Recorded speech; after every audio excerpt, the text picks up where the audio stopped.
Oh yeah, servicing Sunday. Hello everyone and welcome. This is fixing common issues on my Rover 75 part 4, I think it is. So if you're not subscribed already, please make sure to do so. Really does help me out and you'll get to see more of this. In sticking with the theme, the common theme with these where it's all filmed like this, I think that's quite interesting to stick with that. It has been requested, it has been wanted for so long, and we are finally back with the Epic series. So in this one, we're going to fix several issues, namely the wing mirror that's cracked and doesn't work, the door card that keeps falling off, we're going to service the car, we're going to fix a sunroof that doesn't close properly, and we're going to fix our cruise control. So let's get right to it. Also, make sure to follow me on Instagram. I'm in a bit of a war at the moment, so I appreciate every follow. Link in the description for the Instagram where you'll get to see more of this stuff and this, which needs sorting out. So I was driving to work the other day and some absolute idiot destroyed me by forcing me into a bloody bush. So you can see there, this is new paintworks, all this scratches all down it. Luckily though, I've managed to sort it with Maguire's Scratch X, which is brilliant stuff. It was absolutely horrific. I'll show you a picture of it. It looked like I'd been sideswiped by a Toyota Aygo. It was terrible. So yeah, thank God for that. So Casio check. Anyone got any watches? Drop me a comment. Brilliant watch. Very rugged, very durable and perfect. The thinking man's watch. So yeah, I'm very pleased with that because it means my car doesn't look like a bit of a shitter. She looks pretty good. So let's get into the meat and potatoes of this.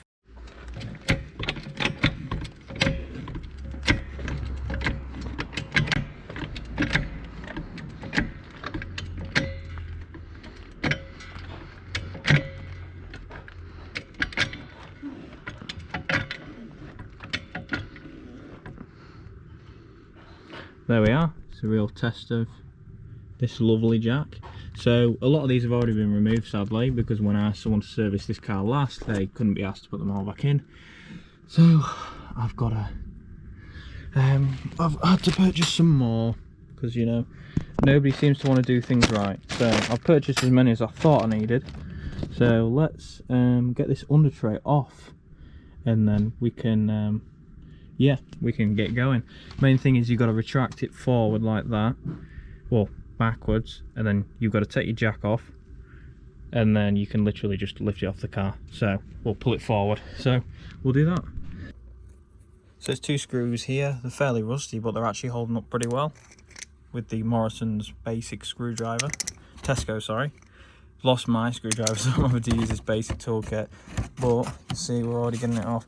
I think this I have not taken this off in years, so because I've been a bit lazy and asking everyone else to do it. But I think it's like 1 piece, 2 piece, 3 piece, 4 piece. I think the only thing you need to do there really is take this one out.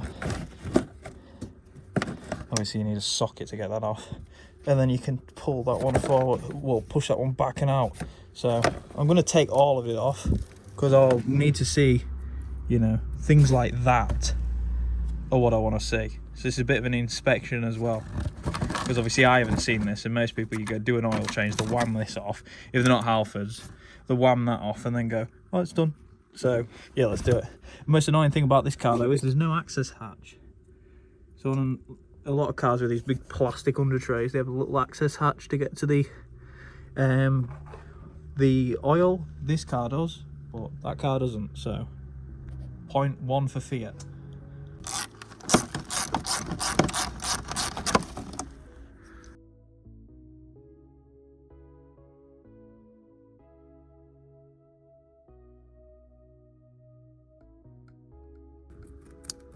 There we go, that's one out.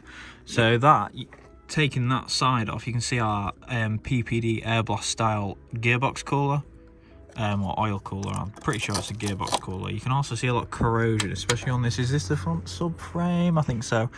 Yeah, you can also see that. So we need to sort that out. Similar to what we did with the back in a few episodes ago, we need to sort that out as well. So going to take this off, need a few more things, and then we should be good and out. Thank God for people not taking not putting all the screws back, because it's made my life a bit easier.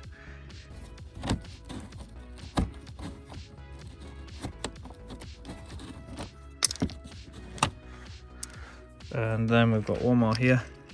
And then we've got one here on this one, so that this one actually doesn't have any screws missing, which is quite nice. I like how rounded the heads are on these, yet they're still holding up pretty well. I will put them back, I'm just gonna sort them out a bit. But yeah, you can see there, we're out. This, however, has got something missing, so I want to find out what that is. And then obviously we've got that one there. And then we do have two at the back, one of which I think I sheared at some point. Well, I sheared my under tray, so we'll do that.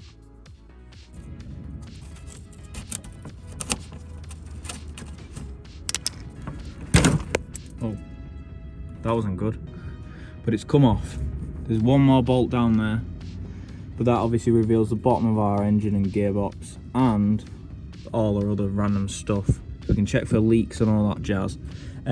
Taking that little panel off there reveals the bottom of the washer bottle and some other bits like these aircon pipes and all that stuff. So we'll resume taking this off and take this last piece off at the bottom, and then what I need to do is I need to settle the car down and then take the jack out. So this is a 14mm bolt.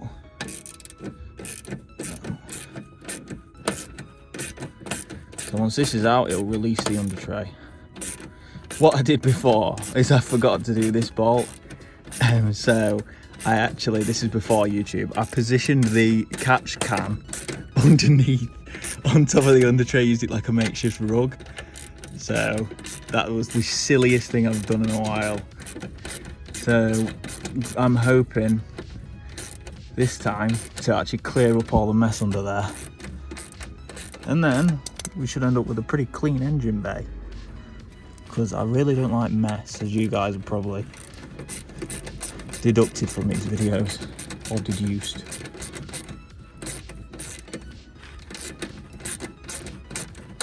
Oh gosh, I don't think this is the same as that one over there. I think they've reversed the bolt. But you can see it's sheared. I can't remember how that happened. Was it either the incident with the catalyst, or I can't remember. Or did I do it? I'm pretty sure it was the catalyst actually, because if I'd have done that I would have just repaired it. Yeah, a long way to go with this one, I'm afraid.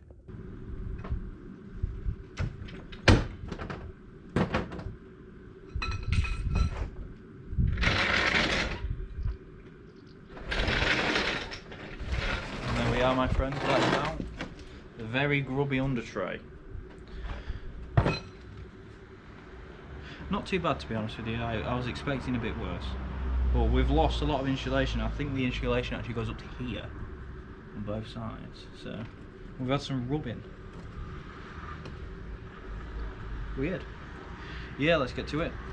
So once you've cracked your sump plug with a 15mm socket, remember this is 5.2 litres of the finest contaminants this Rover has to offer. So make sure you've got your shit together, because, and I'm still trying, everybody tries to figure out a method to try and not get themselves caught. So I'm going to try this. If you guys are ready, I certainly am not. Swear it's the wrong one and nothing happens. No, I'm joking, this is definitely the right one. 100%. There we go. Little tip as well, open that. I keep leaving it. It builds up too much pressure, and then you get this flobbering oil situation. So take that out, releases the pressure, and then should be a fairly painless thing. But that's my score. What's your guys' score of least oil on your hands? Let me know. But oh, she's dripping a bit. Fine adjustments will be pretty good. So we'll sit and let that drain, and then we'll be back in a bit. Now that that's off, we've got the father of all sockets, the big boy, the 36mm, to take the housing for the oil filler off. I have a Comline one. Now, I'm not sure how good these are, but I didn't fancy paying £1 billion for something else. So we will wang this off. Should be fairly simple. So let's get to it.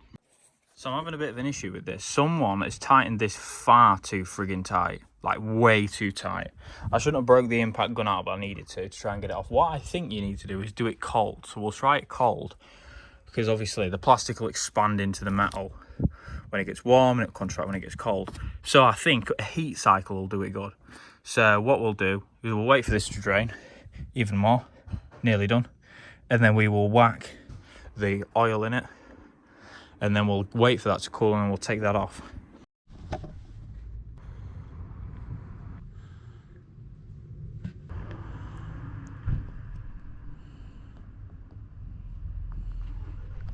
Now, some of you may be wondering what this is. This is an oil stabilizer. If you've ever seen those weird things in the American stores where they turn a wheel and the oil climbs better with this in it, that's what this is. So this essentially makes the oil a bit more sticky, if that makes sense.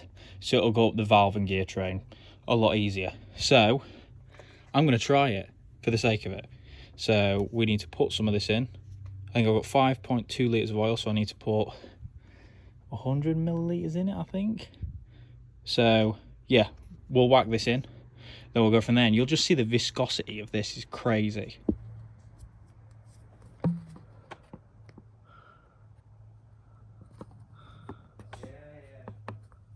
As I mentioned earlier, this thing really needs a good clean, so I'm going to whack some gloves on and I'm going to clean it with some of this Demon Clean industrial cleaner, or whatever it is, active super cleaner. It used to be called industrial cleaner way back when.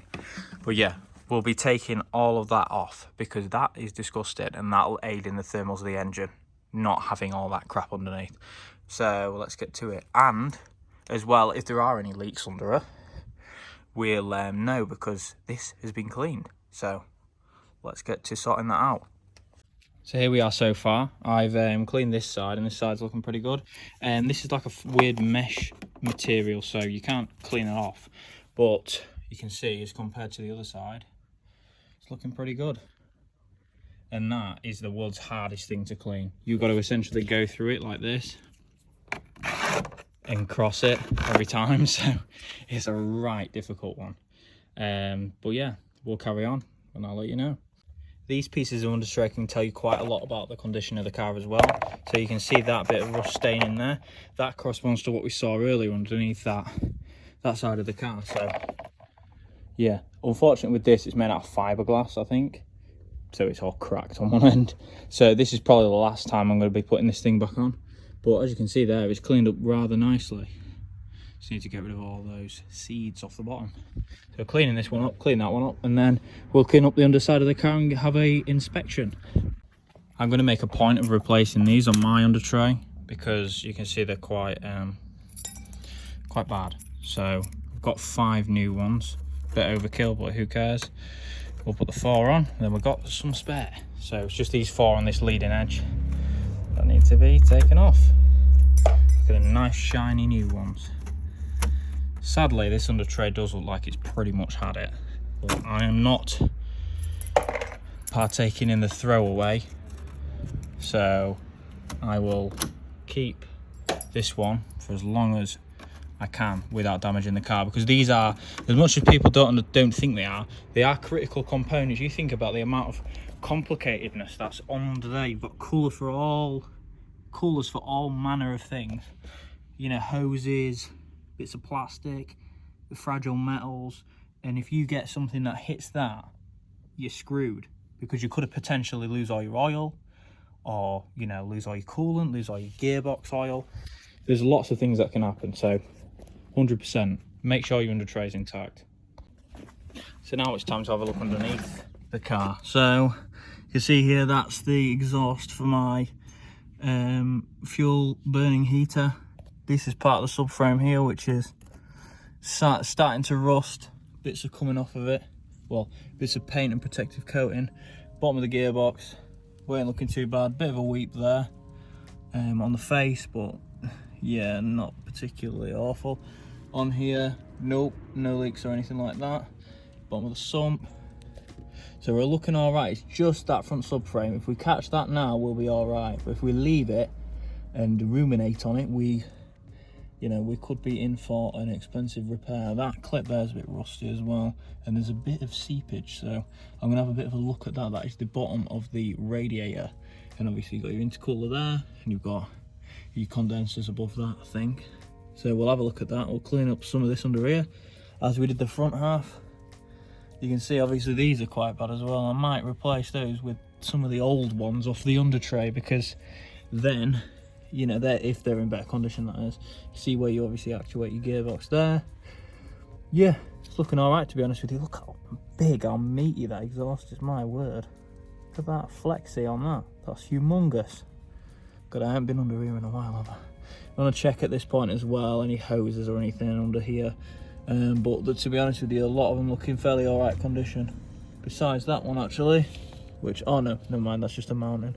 So yeah, we'll have a look under here a bit further, and yeah, I think, to be honest with you though, we might have gotten away with it. There's obviously that gearbox mounting, the lower one under there as well. We want to check that, so we'll have a good look underneath, and we're gonna have to get a wire brush on this and start taking all that rust off. That's one of them out of the way. Sadly, I sprayed a bit too much, but I'm not really that bothered. Use some Hammerite underbody seal, because it stops the rust as well. I've sanded the living daylights out of it and all that stuff, and loads of it's come off. So just need to wait for that to dry. We'll do the other one, and then we'll go rust spotting in the rest of the engine bay. Obviously you can see even under there it's a bit rusty, so I might even need to take this wheel off, this wheel march lining off, but we'll see. So I've got both areas. This one, which is looking good. And we also decided to do that mount as well, because you don't want your friggin' air blast cooler falling off. And we also did that side, which I have sprayed a bit too much on, but we'll leave that. Also, that's a metal pipe there. I decided to spray a bit on that once I took some rust off. But yeah, it's looking all right. So we will wait for that to dry, and then we will return our under tray to our car. Now we need to offer this thing up and move that wheel away. So we have these four here, and we need to push it up and slot it up under the front of the bumper. You can see I've got one side under. I seem to like using my foot to do this. Other half, it works though. What if it doesn't slide out again? There we go, we're in. So I need to then position this properly, and then we use these to get the thing on. So let's do it.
This is a bit of a struggle, isn't it?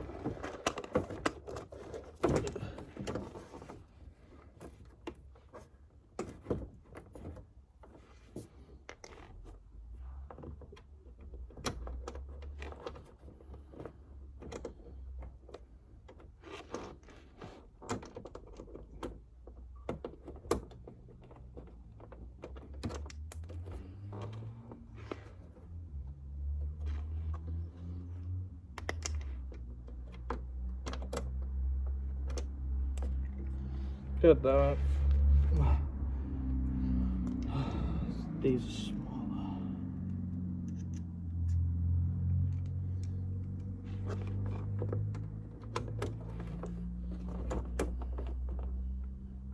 One.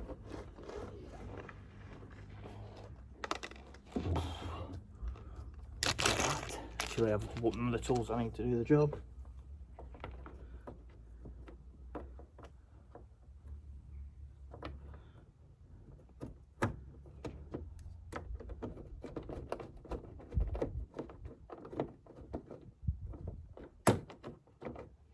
Two.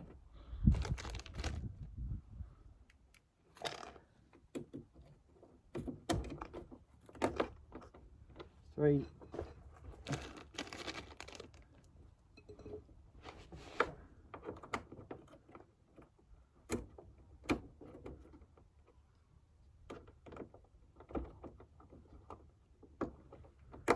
Like my friends is 4. Test that, see if you can move it. I can't move mine. We're in. No, you need to do these. Oh, bloody hell. Oh, bloody hell, that's build quality right there. Don't have me service your car. The boat bloody fell out. I was doing, oh, let's test it. And then they fall out. That's some real build quality.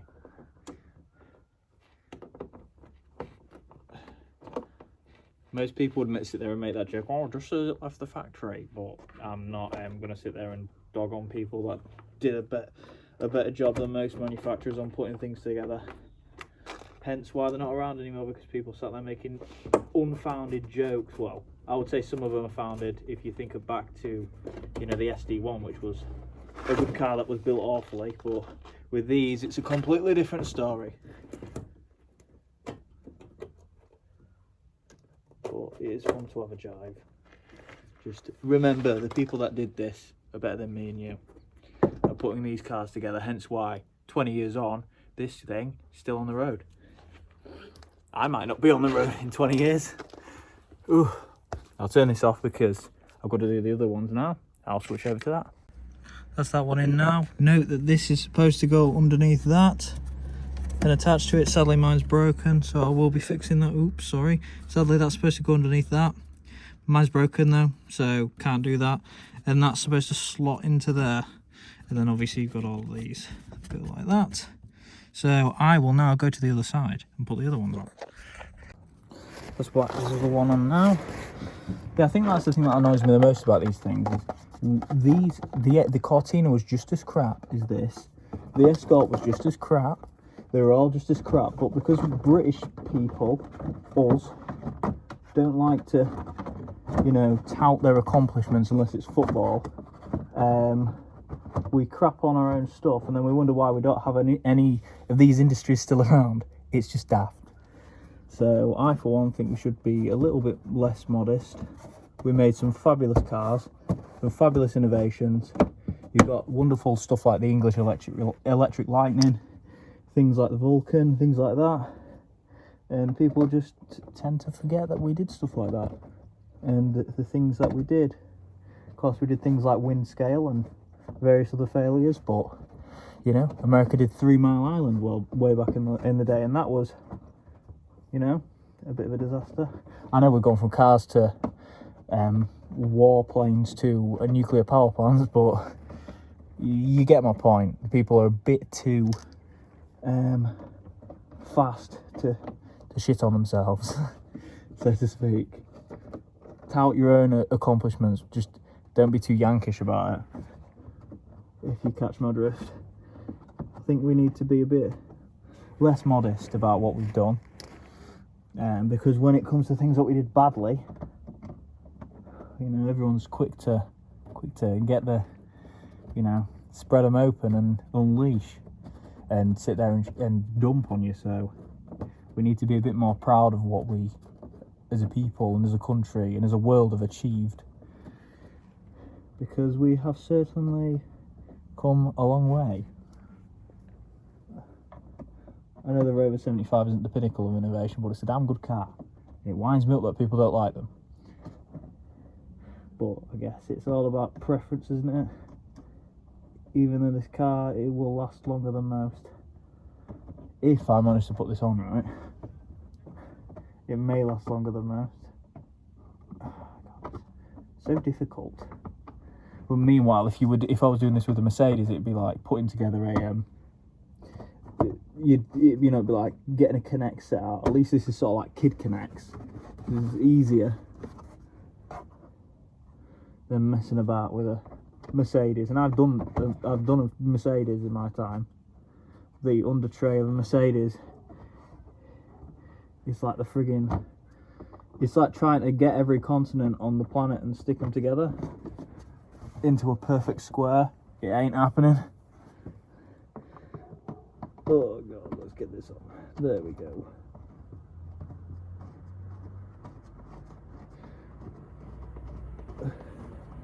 Wholesome video talk alert. If you like me talking about random stuff like this, just let me know.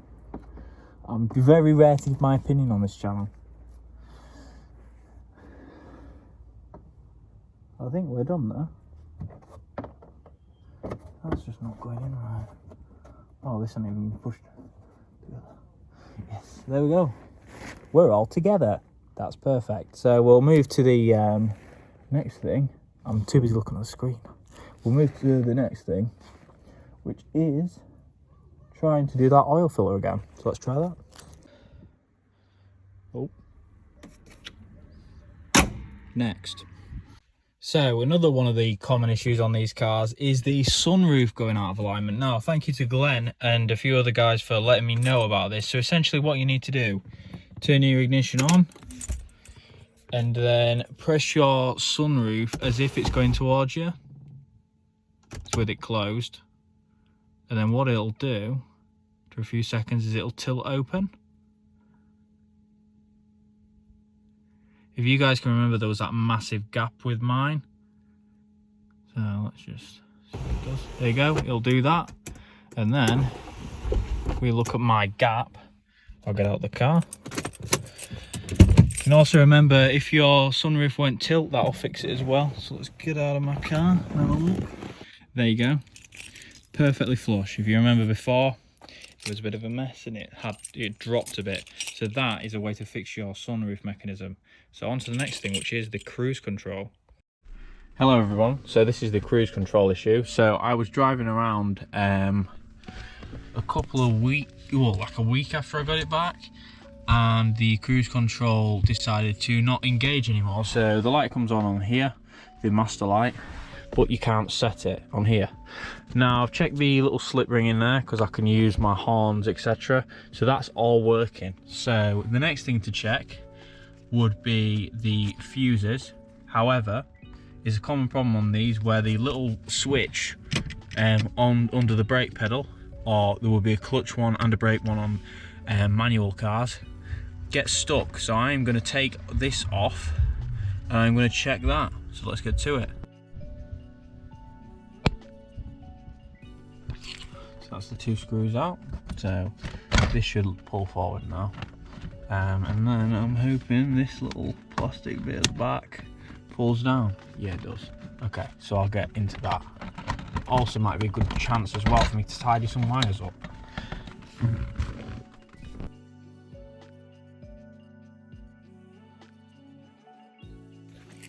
So now that we think we've sorted the cruise control, so what we've done is we've serviced the car, we've sorted the roof, we think we've sorted the cruise control thanks to that little micro switch. Now is one of the biggest pet peeves I've ever had since I bought this car.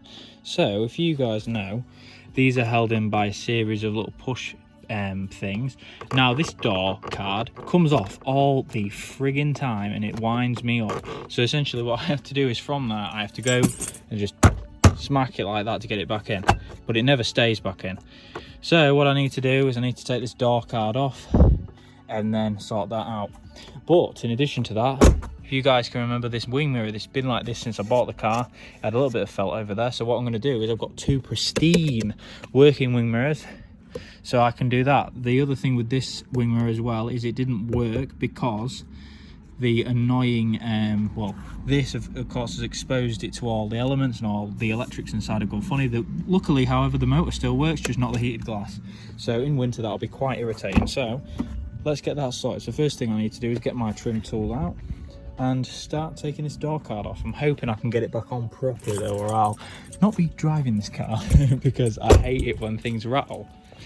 So there's just some of my bits for the cars. You can see loads of stuff here.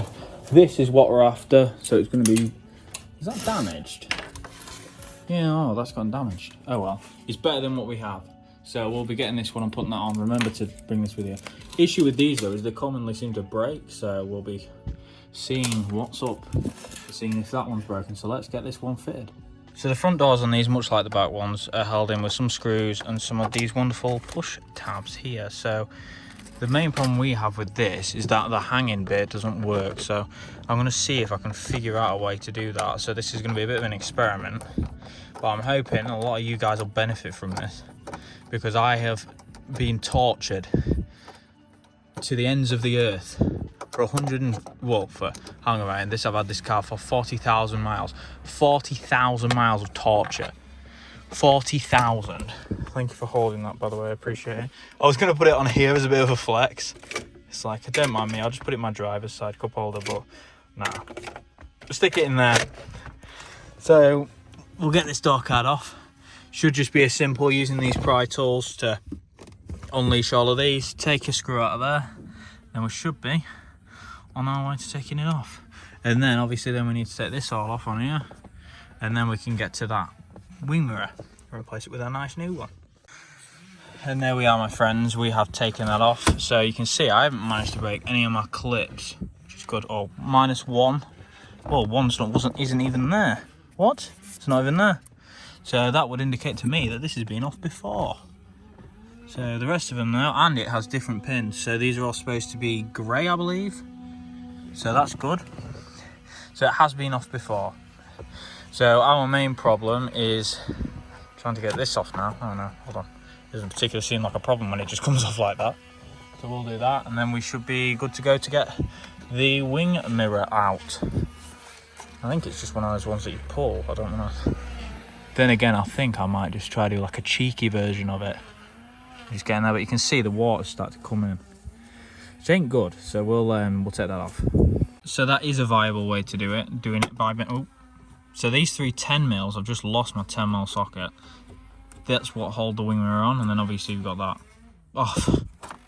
So yeah, luckily my driveway is fine, so I should be able to find those, but yeah, it's three 10mm.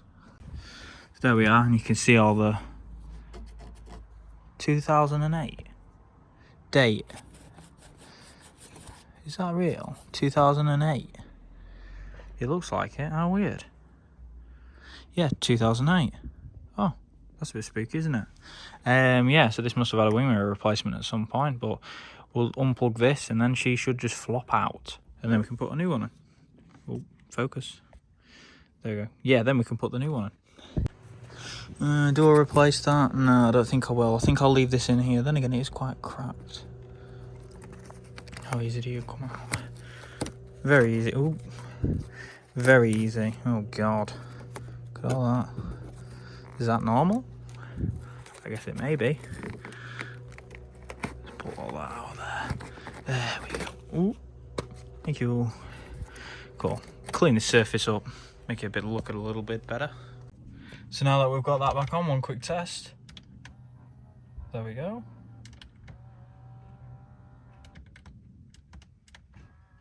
Perfect. Is that heating up? No, I don't think it will at this temperature. I guess we're going to have to wait until winter to figure out.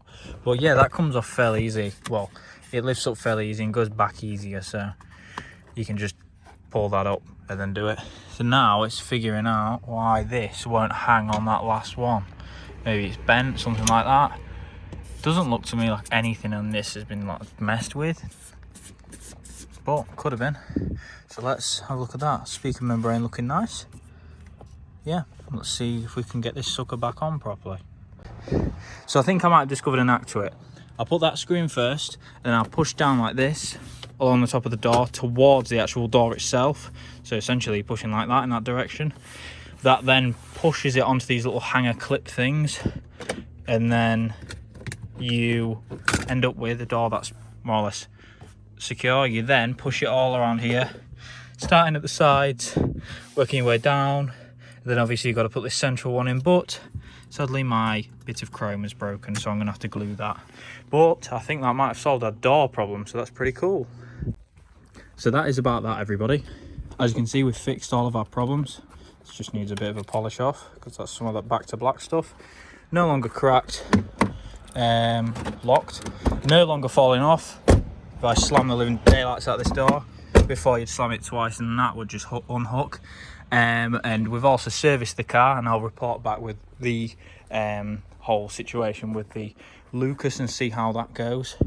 And I'll report on the cruise control as well, which I believe should be working thanks to that micro switch.